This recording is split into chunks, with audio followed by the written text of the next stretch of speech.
My name is Kate, and I'm 40 years old. I've been married to my husband Mason for 10 years. We're both the same age and used to work together at the same job. Now, we work in different departments.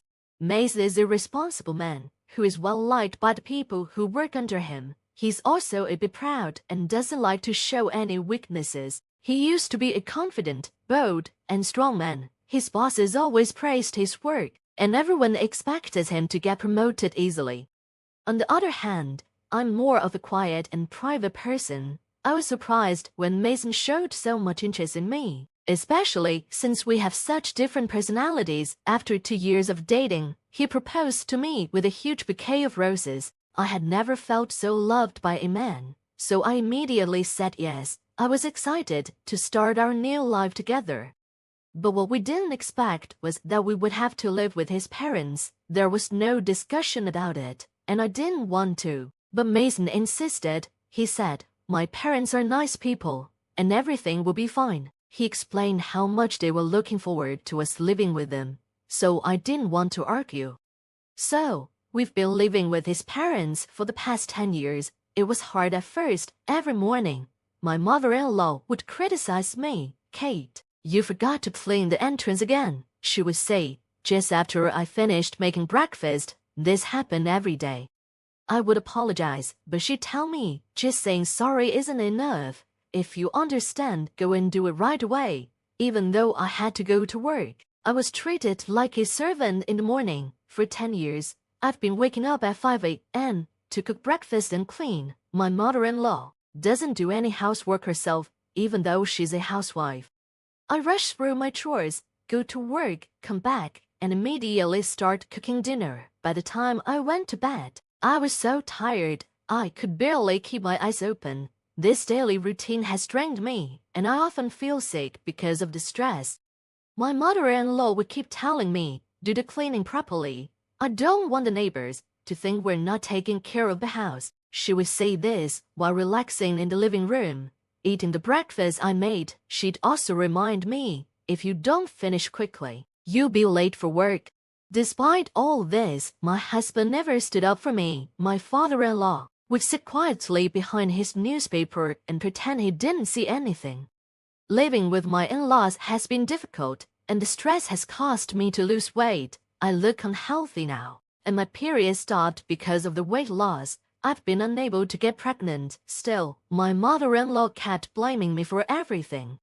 Before we got married, I used to care about my appearance and stay healthy, but now, I don't look the same at all. The mistreatment and the shock of seeing how I look in the mirror have made me feel depressed. I became so submissive to my mother-in-law that I lost all motivation to do anything, even leaving the house. During this time, I received the sad news that my father had passed away in an accident. I hadn't been to my parents' house in a long time, because my mother-in-law and husband would always criticize me for wanting to visit. I regret not going more, especially when I heard that my father had passed away. My parents' house is about an hour away from my in-laws, so it's not far. I asked Mason and his parents if they would come with me to my father's funeral. When I mentioned it, they quickly interrupted. "We won't be going, just have your family there." I was shocked by how cold they were. I just said, "I understand," trying to hold back my anger and sadness. The funeral had many attendees because my father was well known, and many people admired him. It was clear from their tears how much my father was loved. When I saw my mother, she was startled by how much weight I had lost. "Kate, it's been a while. What happened to you?" she asked with concern. I tried to brush it off, saying, "Oh, it's nothing." She seemed more worried. "Are you sick? I can't bear to lose you too." Her eyes filled with tears, thinking I had some serious illness after just losing my father. I reassured her, "I'm not sick, Mom, please don't worry." We sat today down to take a break in the waiting room, and she asked, "If you're not sick, then what's going on?" That's when I started to tell her about the treatment I had been getting from my in-laws. "Well, it's like what they call bride bullying. I'm just so exhausted." As I spoke, I looked down, and my mother's expression showed her worry. "I'm glad you're not sick, but I can't relax knowing this. Is this why you haven't been visiting more often?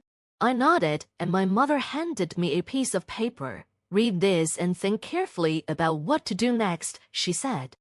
The paper was my father's will. He had planned everything carefully in case something happened, and it included details about his inheritance. I'm leaving you $790, 000, Dewey said. You can't decide how to use it.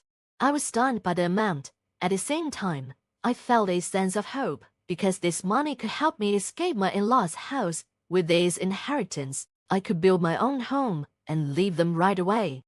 I felt like my life was finally starting to improve thanks to what my father had left me. When I returned home to my in-laws' house, I continued doing the housework like usual. On days when I had plans, the house seemed even messier than normal because no one else cleaned. As I quietly did the chores, my mind kept going back to the $790, 000 I had inherited from my father. Although I had anger toward my mother-in-law, I still wanted to stay with my husband, so I decided to tell him the truth about the large inheritance and suggest that we move out of my in-laws' house. One night, after my in-laws had gone to bed and we were alone, I said, I have something to talk about. Yeah, what is it? My husband asked. I took a deep breath and said, it's about my dad. I'm going to inherit his estate. Oh, really? He replied, looking surprised. How much? Well, it's $790, 000. When I told him the amount, he looked shocked, like he couldn't believe it. What? Are you serious? He asked. Yes, $790, 000, I said. Once he realized I wasn't joking, he smiled and said, wow, he left that much to you. That's so generous. Now that he was in a good mood, I decided to bring up the idea of using the money to build a house for just the two of us. But before I could say anything, he said something unbelievable. We need to transfer the money to my mom's bank account right away. I didn't understand at first. It sounded so ridiculous that I thought he was joking. Wait, why? I inherited the money, so that's not right. I laughed, thinking it was a joke. But then, he slammed his hand on the table, looking angry. What kind of nonsense are you talking about? A wife's money belongs to her mother-in-law. He said it with such seriousness that I felt scared. I'm sorry, but I don't understand what you're saying, I said, confused and shocked. I just wanted to talk about building a home for us. They kept insisting that my inheritance should go to his mother. That night, I was so shocked that I couldn't sleep. The next morning, while I was making breakfast, my husband and mother-in-law came up to me, both looking angry. So, Kate, my mother-in-law started, I heard you inherited $790, 000, but you said you wouldn't give it to me. What are you thinking? It turned out my husband had already told her about the inheritance. I'm the one who inherited it, I said, trying to explain. Stop arguing, she snapped. Just transfer it to my mom's account right now. A wife's money is the family's money, right? Both of them seemed determined to take the inheritance, no matter how much I resisted. Instead of listening to me, they just blamed me. Feeling like resistance was pointless, I stayed silent. My husband then showed me a piece of paper. You're getting too full of yourself just because you've come into some money, he said. What's with the attitude? I'm the one who supports you. If you don't change your mind, I'll divorce you. The paper he handed me was a divorce form, already filled out with his part completed. Take this and go back to your parents' house, he said. If you apologize properly, I might reconsider the divorce. I looked at the divorce paper in my hands, and all my memories came rushing back. I realized I had never been supported in this house. I paid half the living expenses, but all the housework was on me. I had never been cared for, yet my husband and his mother always looked down on me. In the end, they even tried to take my father's money. If I stayed there, I might give in to their pressure and hand over the inheritance, but this money was left to me by my father, and I knew I couldn't let it go. In a way, this divorce offer was a chance to leave. Holding the filled-out divorce form, I finally had control over my future. I promised myself that I would never give up my father's inheritance and made up my mind. That evening, after work, I went back to my parents' house. I said. Welcome back, sweetie, my mother said, smiling warmly. I had a feeling you'd be coming home soon. She greeted me with her home-cooked meal on the table. After everything I'd been through, I couldn't remember the last time I had eaten a meal prepared by someone else. As I tasted the warm food, I was moved to tears. It tasted so good. Did you tell Mason about the inheritance? My mother asked. Yes, and that's when things got complicated. I told my mother everything about what my husband and mother-in-law had said. She was shocked by the things they had done. The inheritance is yours, and you're the one who gets to decide how to live from now on, my mother said as tears filled my eyes. She gently put her arm around me. After staying at my mother's house for a week, I decided to return to my in-laws' house. Well, I'm going now, I said. Take care, my mother replied. I was no longer afraid to go back. With a refreshed mindset, I headed back to my in-laws' house. When I arrived, my husband and mother-in-law were waiting for me, arms crossed. Finally back. My husband asked, have you reflected on your actions? Yes, I'm sorry. Please let me stay in this house again, I said, giving an apology that didn't feel sincere. My mother-in-law smirked and said, then hurry up and give us the inheritance. Actually, the inheritance process is taking longer than expected, I replied. It's still not with me. It's a complicated process, so it will probably take another 6 months or more. It takes that long. Well, that's fine, they said, satisfied, thinking I would obediently give them the inheritance, but they kept criticizing me for staying at my mother's house for a week. The house is a mess because you didn't do your duties as a wife. Clean it up quickly, they said. It was unbelievable how messy and unsanitary the house had become after just 1 week. It was impressive how dirty they managed to make it in such a short time. In the past, I would have been upset seeing the house in this state, but things were different now. I didn't care about being bullied by my mother-in-law or doing all the hard housework. I just did what she ordered, without protest. 10 months later, it was my mother-in-law's birthday. We're going now. Make sure the house stays clean, she said. She always went on a trip for her birthday, and of course, they never took me along. By the way, have you received the inheritance yet? It's supposed to arrive today, she asked. I knew the inheritance wouldn't arrive just in time for her birthday, but I didn't say anything. I just smiled and said, take care and have a safe trip.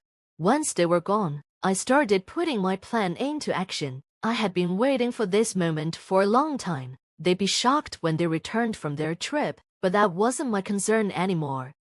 I quickly packed up my things and left the house. Wow, this is amazing, I thought as I moved into my new home. I had used my father's inheritance to build this house. I was so happy to live in such a beautiful place. I invited my mother to live with me, and we were both happy not to have to deal with my in-laws anymore. I sank into the soft sofa, feeling content. Today was a celebration of our new home. My mother and I hired a chef and had a luxurious day together. The next evening, I got a phone call from my husband.